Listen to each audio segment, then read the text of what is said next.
जानने का सबसे बड़ा ग्रंथ है, अमृत तत्व कह लीजिए। कठोपनिषद जो है,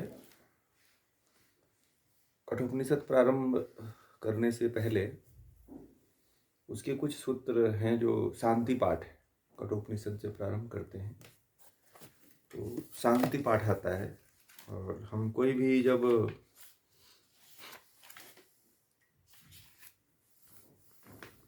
उपनिषद प्रारंभ करते हैं तो शांति पाठ जरूर करते हैं। तो सबसे पहले समझ लीजिए कि कठोपनिषद में नचिकेता और उनके पिता के बीच का एक बहुत बड़ा एक छोटा सा संवाद है। उसके बाद नचिकेता और यमराज का सबसे महत्वपूर्ण संवाद है, ठीक है। और इस संवाद में पूरा का पूरा गीता खुल के बाहर आ जाती है। इस संवाद में ज्ञान की एक ऐसी विचित्र धारा हमारे सामने प्रकट होगी जिसको बड़े बड़े देवता लोग भी नहीं जानते हैं, बड़े बड़े ऋषि मुनियों को भी नहीं पता है, बड़े बड़े साधु संतों को भी यह ज्ञान नहीं पता होता है। वही ज्ञान जो है नचिकेता यमराज से अपने हठ के बल पे जो है प्राप्त कर लेता है। नचिकेता शायद अपने ऋषि परंपरा का एक ऐसा अद्भुत उदाहरण है जिस उदाहरण से अनेकों अनेकों ऋषि मुनि पुण्य के भागी बने हैं, मोक्ष को प्राप्त किए हैं। इसीलिए कठोपनिषद जो है, मैं कहता हूं कि उपनिषदों में जिस प्रकार अर्जुन और कृष्ण का गीता में संवाद हुआ था, उसी तरह से उससे कहीं उच्च कोटि का सम्मान जो है इस कठोपनिषद में, संवाद जो है इस कठोपनिषद में नचिकेता और यमराज के बीच होता है।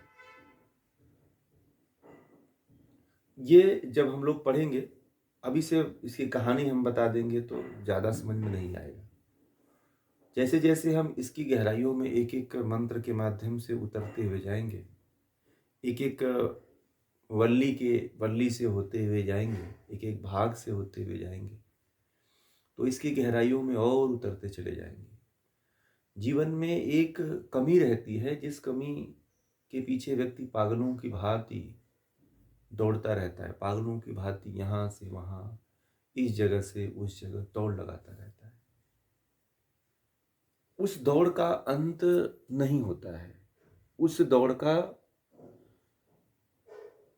न प्रारंभ होता है न अंत होता है। व्यक्ति किसी से पूछ लीजिए, तुम क्या कर रहे हो, तुम कहाँ जाना चाहते हो, क्या करना चाहते हो, वह सामाजिक और बाहरी अपने बाहरी कामों को आपके सामने प्रकट तो कर देगा, परंतु यह चीज उसको खुद नहीं पता होती है कि वह क्या जानना चाहता है, किसको जानना चाहता है, किसको प्राप्त करना चाहता है। आज एक लोग हमसे फ़ोन किए थे, करीब सुबह ही 10-11 बजे फ़ोन किए थे। तो जुड़ते हैं हमारे साथ में, तो वो कह रहे थे कि अब हमें लगने लगा है कि हम सही रास्ते पे, और वास्तविक चीज़ को हमें, जो हम ढूंढ रहे थे, वो हमें अब धीरे धीरे प्राप्त होने लगी। जीवन में मेरे पास सब कुछ है, ईश्वर ने सब कुछ दिया है, परंतु वो कभी कभी पूरा नहीं हो पाती थी।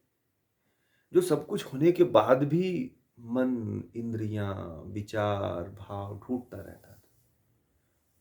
वीडियो ऑन रखा करें सभी लोग। तो वो चीज की प्यास हमेशा लगी रहती थी, परंतु अब मुझे लग रहा है कि वो प्यास हमारी बुझ रही है। तो ऐसे ही आप लोग भी यदि शांत चित्त होकर के अपने भीतर की गहराइयों में उतर करके देखोगे, तो आपको भी वह ज्ञान धीरे धीरे धीरे धीरे आपकी प्यास बुझाता हुआ महसूस होगा। एक ऐसी अंतहीन दौड़ जो हजारों करोड़ों जन्मों से चल रही थी, लाखों जन्मों से चल रही थी, वह आपकी दौड़ पूरा होने वाली है। आप उस जलाशय के नज़दीक हो, जिस जलाशय का पान करके आप परमात्मा को, आत्मा को, ईश्वर को जान सकते हो। ये भूमिका इसलिए बताई जा रही है कि आप इसमें और गहराई में उतर करके इसको समझ पाओ। किसी भी चीज़ को समझने के लिए उसके बारे में बताया जाता है। जब तक आप इसके बारे में नहीं जानोगे, जब तक इसके बारे में नहीं समझोगे, तब तक आप ऊपर ऊपर जैसे सुनते हुए, कथाओं की तरह सुनते हुए निकल जाओ। परंतु एकमात्र ये कथा नहीं है, एक ऐसा ज्ञान है जिस ज्ञान को प्राप्त होने के बाद व्यक्ति आवागमन से मुक्त हो जाता है। अगर कोई आवागमन से छूटना चाहता है, बार बार के जन्म से, बार बार के मृत्यु से अगर छूटना चाहता है, तो वह इसको अपने जीवन में अपनाए। बहुत लोगों को पता नहीं है कि हम क्या करते हैं। ये पता होना चाहिए कि हम क्या कर रहे हैं। ये पता होना चाहिए कि आप क्या पढ़ रहे हो। आपको पता होना चाहिए कि जो मैं पढ़ रहा हूँ क्या हमारे लिए उपयोगी है। क्या मैं जो ज्ञान ले रहा हूँ, क्या इस ज्ञान को प्राप्त करके मैं उस ब्रह्म तक, उस परमात्मा तक पहुँच जाऊँगा। क्या इस रास्ते पे चल करके मेरा जीवन सफल हो जाएगा। यह प्रश्न अभी भी उठते होंगे, शायद नहीं भी उठते होंगे। यदि नहीं उठते होंगे तो इन विचारों को अपने जीवन में उतारने का प्रयास करिए। इन प्रश्नों को अपने जीवन में स्वयं से पूछने का प्रयास करिए।